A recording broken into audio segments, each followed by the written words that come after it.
जय श्री राम। जय श्री राम। अच्छा समस्ते सारा ओडिशा रे मालिका पर बहुत आलोचना है, बहुत साधु सन्यासी माने आलोचना करिसेंती।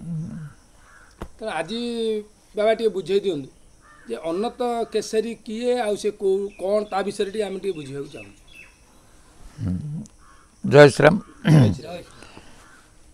गोटे कथा हूँ मो जो ज्ञान को कथा कहूँ सेठी मालिका को बेस करी जी कहूँ कारण कि मालिका को नहीं विशेष हूँ शरीर उपनिषद कथा कहूँ बा निजे अंगे लिभे कथा गुड़ा कहूँ। जो अंगे लिभेवा कथा हेले आमे शंकराचार्य कथा पढ़ी पार बड़ बड़ उपनिषद पढ़ी पार जे माने मनुष्यर जीवनटा पर कहूँ तार अर्थ मो मालिकार भविष्यवाणी काटुनी कौन भविष्य से लिखिं से हम से कथा सहित जाऊनी मो व्यक्ति उद्धार कथा को जाऊँ। तेणु मालिका को किए कौन बुझु कि मालिका को बुझी जे मालिका को उल्टे कालिमा बा अज्ञानता। तेणु मालिकार पढ़ा द्वारा आम भीतर अज्ञानता दूर हो जाए। अज्ञानतार आखिरिक अर्थ हूँ आम भीतर जो मुटा अच्छी से मुटा चलीगले आम भीतर अज्ञानता चली जाए। आउ मालिकार या लेखाई मुझा खोजी खोजी पाऊँ अर्थात समुद्र बुड़े किए कौन पाऊँ तार अलग कथा जी मो आत्मज्ञान जाए बुड़ी से आत्मज्ञान अर्थ हूँ मालिकार अर्थ हूँ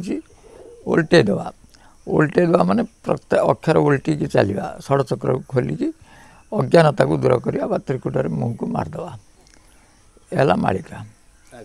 तार अर्थ न अन्य माने कौन तार विचार देते से तो अलग कथा बहुत विचार अच्छी ये मालिकार कथा हूँ या तापर अनंत केसरी ललाट केसरी एमती बहुत शब्द मालिकार से व्यवहार कर किंतु तार गभीरता जो आम शंकराचार्य कथा पढ़ा जो मान सब माधवाचार्य हूँ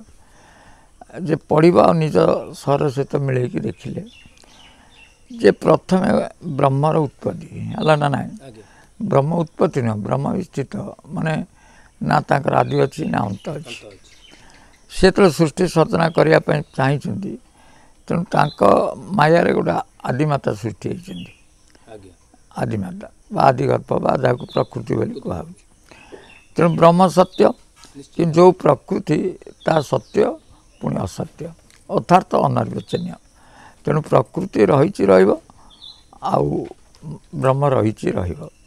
क्या पाखरे प्रकृति रोनी से ब्रह्म को जाऊँगी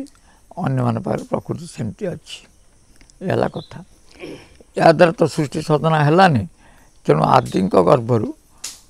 एक संतान जन्म है तार सृष्टि क्रिया है ना है ईश्वर। जो ईश्वर आसिले से ब्रह्मकर सगुण रूपटा आसीगला से निगुण रूप थे ना निगुण तो सर्वत्र सर्व्यापक से किसी करती ना कि छड़ा किसी हुए ना जमती गोटे टर्च रे बैटेरी पही बैटेरी पशिले से जलिला तापर जलिबाटा तार स्वभाव हो गला तापर से आलोक किए कौन करुच्ची मारुची क्या धरुची जहाँ करुच्ची जी करुच्ची ये कम गुड़ा से कर्मफलटा नदी हो किंतु ता पूर्व लाइटा जलिला आम लाइट की दोष दबानी लाइट भितर बैटेरीटा अच्छी ताकू भी दोष दे होनी। तेणु लाइटा पड़े आम जो क्रिया करुँच सूर्य उदय हेल्ले आम जो क्रिया करुँच से क्रिया बा कर्मफल के सूर्य ने ना कि सूर्यंकर जब ठाकुर आखि होता है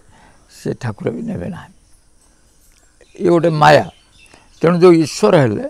से ईश्वर होती अनंत केसरी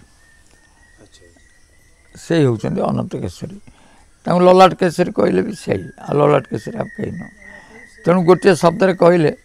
अनंत केसरी गोटे शब्द ब्रह्म आमर सप्तांग सातर जो क्रियाटा से शब्द आउ ज्योति हूँ ललाट केसरी। तेणु शब्द ज्योति ये भिन्न नुहति शब्द हाँ ये शब्द ना ज्योति हम ना ज्योति जनकर बाहर माने शब्द भी शुभुची तेणु बिना शब्द ज्योति ना ये हूँ अनंत केसरी। से जो अनंत केसरी जी ठाकुर बलदेव जी अच्छा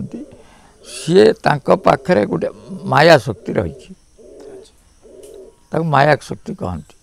से माया द्वारा से त्रिगुण जो पवन को धरिकी ये संसारटा को तैयारी कर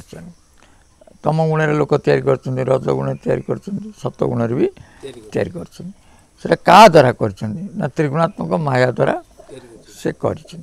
त्रिगुणात्मक माया ब्रह्मा विष्णु महेश्वर को से नचाऊँ से किए हेले ना अनंत केशरी बा ईश्वर ये त्रिगुण सहित ब्रह्मकर किसी कथा ना त्रिगुणातीत बा त्रिगुण बाहर गले आम ब्रह्म साक्षात्कार पाइपर तेणु ये किए अनंत केशरी कथा ना ना ये आमर शारीरिक कथा मुझे कहूँ किंतु जड़े जदि किए कह ब्रह्मांड अनंत केशरी अनंत केशरी गोटे व्यक्ति नुह से गोटे शक्ति विभिन्न प्रकार शक्ति जो अच्छी शरीर से गोटे शक्ति जो शब्द ब्रह्म हो ज्योति ब्रह्म हो यहाँ समस्त शरीर अच्छी और समस्ते आपको अनुभव करें से अनुभव बड़ कथा नुह कि आम भर मुँह चल जा बड़ कथा तेणु से मुँहटा को बुझिले कौ मुँहटार मुँह अच्छी स्थूल मुँह अच्छी सूक्ष्म मुँह अच्छी कारण मुँह अच्छी फिर कारण पर से जो ईश्वर पाक जी आत्मदर्शन कर तुम पाखे सूक्ष्म मुँह रोचे है ना ना से जो सूक्ष्म मुँह रोचे से भितर पुराण शास्त्र को सीमाबद्ध कर मुझे आत्म साक्षात्कार करदेली से मुँह तो करदेली मुँहटा रखुचे ना ना आत्म साक्षात्कार करदेली किंतु एमती गोटे बेल आसो से मुँहटा पलैले सी केम जानला मुझे आत्म साक्षात्कार कली से ब्रह्मरे पहुँच जाई पार है कि तेणु ये व्यक्ति माने गुण सूक्ष्म नहीं ये कथा अनंत केशरी कथा क्लीयर है कि रख जय श्री राम।